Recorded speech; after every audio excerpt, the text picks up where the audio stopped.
검찰총장 출신인 윤석열 대통령 당선인은 사법개혁 공약으로 검경 수사권 재조정 가능성을 언급했죠.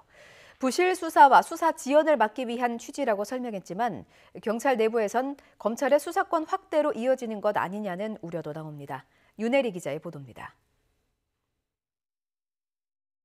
책임 수사 체제를 확립하여 국민이 신속한 수사를 받을 수 있도록 하고 범죄 혐의가 있는 사건은 반드시 수사되도록 하겠습니다.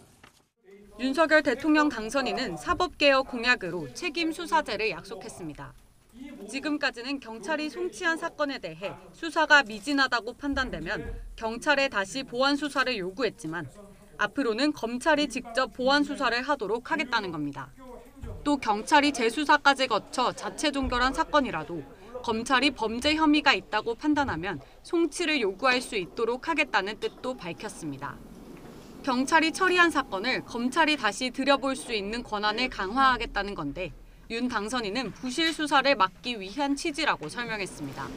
검경 수사권 조정 이후 발생된 검찰과 경찰의 핑퐁식 사건 미루기로 인해 수사 지연과 부실 수사에 대한 국민적 불만 역시 해소시키겠습니다. 검찰총장 출신 대통령이 당선됨에 따라 지난해 1월 검경 수사권 조정으로 대폭 줄어든 검찰의 직접 수사 범위가 다시 확대될 가능성도 제기됩니다. 당시 검찰청법 개정으로 검찰은 부패, 경제, 공직자, 선거, 방위사업, 대형 참사 등 6대 중요 범죄에 대해서만 직접 수사할 수 있게 됐습니다.